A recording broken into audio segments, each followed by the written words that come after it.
Your ability to make random choices may peak at the age of 25. Okay, this is all according to a new study published in PLOS Computational Biology. Our aptitude for making random choices peaks at 25, slowly diminishes until we turn 60, and plummets from that point on. Now, according to the study and Mashable, quote, scientists behind the latest study ran trillions of programs on a supercomputer to analyze the algorithms behind the random choices people made while completing 5 online tasks. Now, first of all, before I talk about some of the exercises they did for these online tasks, they used 3,429 participants, and they asked the participants to organize these tasks to make them look random so that someone else would think that they're random. So like if I were to organize it for you, you would think that I organized it randomly, but I'm actually putting thought into it. Okay? Now, according to Mashable and the study, quote, for example, in one task, people had to create a series of 12 head or tails coin flips that would appear random to someone else. And then they also say they took into account factors like gender, language, education, but age, and here's the whole point of the study, age was the only thing that changed how randomly people behaved. That ability, they found, peaked at age 25. Thoughts, 5 words or less? I don't even dress myself. Can't decide on my 5 words. Everything peaks at 25. What a random study. So random. Like this is the most random study ever. I had to read it over like 3 times. I was like, okay, cool. Did you take the test? Interesting. No, but you can. And Sophie, can we include a link? Include a link. There is a test. You took the test. How'd it go?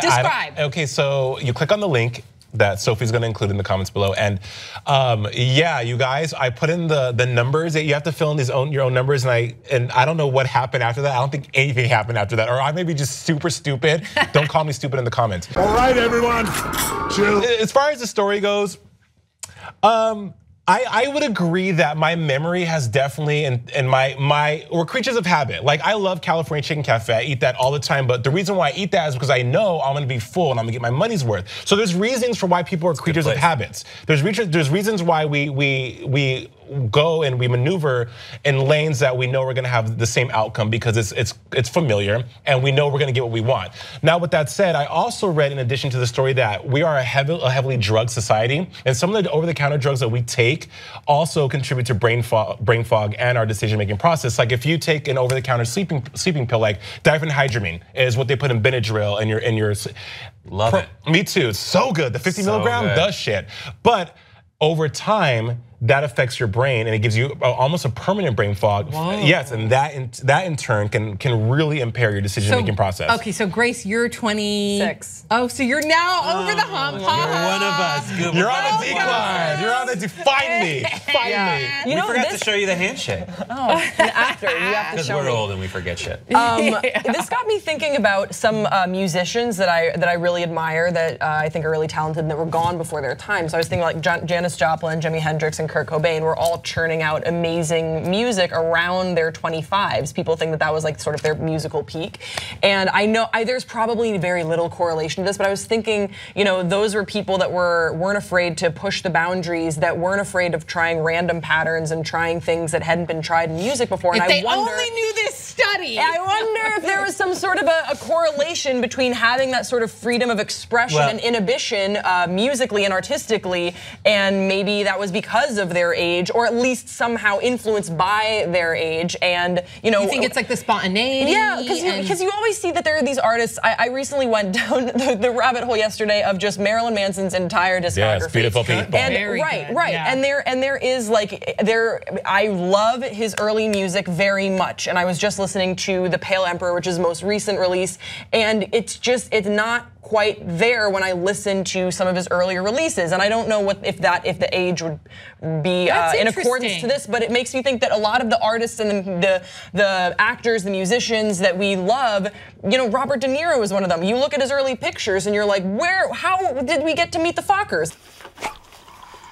Would you like to touch it? Like what happened? What was there maybe a lack of spontaneity? I don't know. He was great in Meet the Fockers. What do you mean? Because that was a turn for him. The comedic angle was a turn for him. So or like okay, so maybe not Meet the Fockers. Let's talk like Bad Grandpa. And you look at Taxi Driver, and you're like, how did this same man make these decisions? Well, so, there's something. The spark isn't there anymore. There was a study on adolescence and then post-adolescence. So young adults into like more mature adults, and they said that it was cool. They took like slot machines and they were like, we'll give you we'll give you information about one of the slot machines, and it'll kind of imply whether this slot machine is hot or not to like give you more returns. And then there's 5 other ones we won't tell you anything about.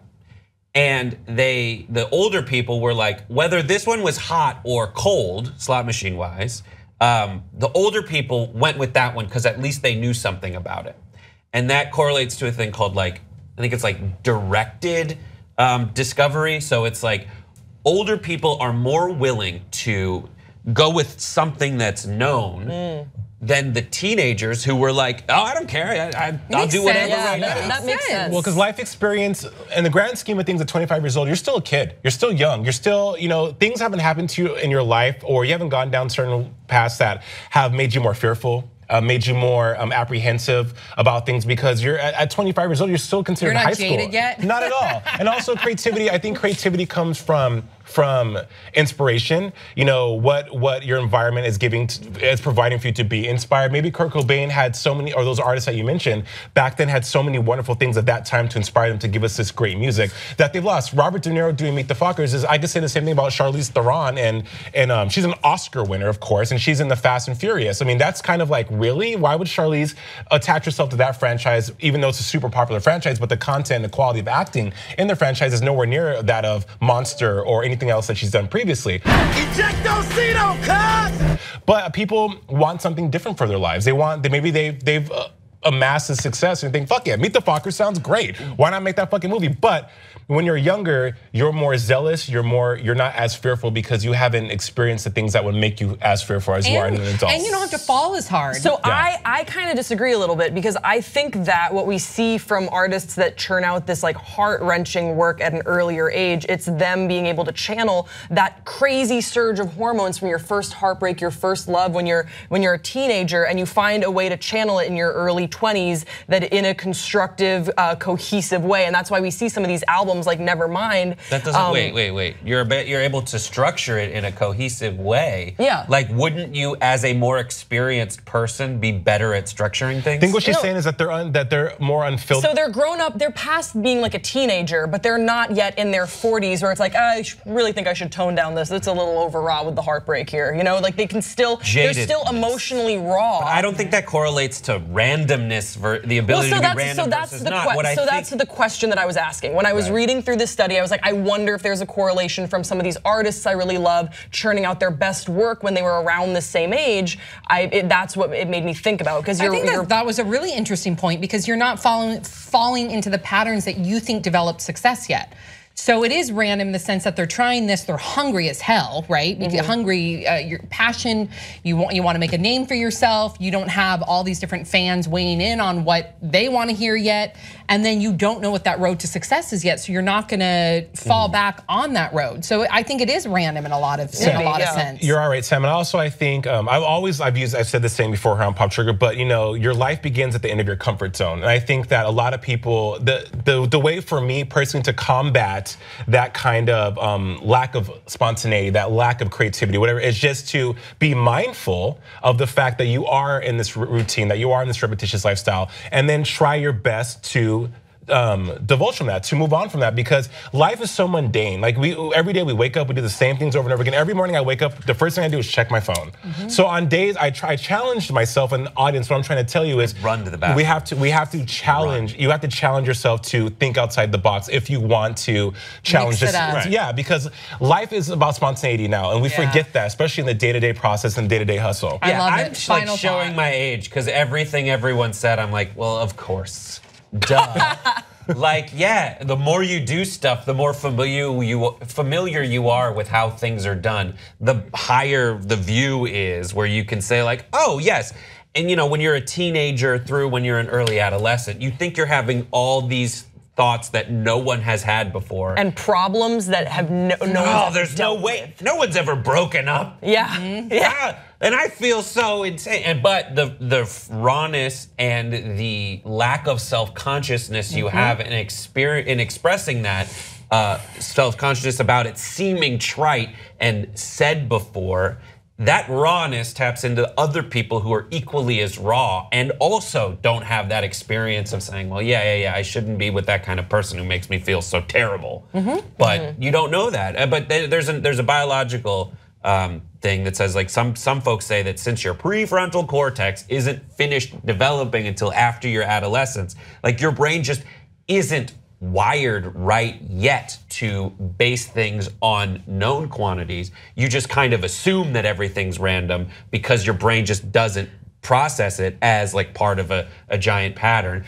But then again, like this article said, like you should run serpentine in a random way to avoid predators. I think our brains just kind of got rid of that need when we solved a lot of problems like shelter and bug spray and shit. And so now we are willing to be the ones who find out patterns and execute those patterns well because we don't need the randomness as much. Interesting. God, I think we need to tap into the randomness though. I do. I've become way too big of a creature of habit. That's for sure. That's because it's familiar and sometimes that's great. Good. That's great advice. Your life begins at the end of your comfort zone. Your life begins at the end of your comfort zone. All right, so please share your thoughts in the comment section below, and we'll see you next time on Pop Trigger.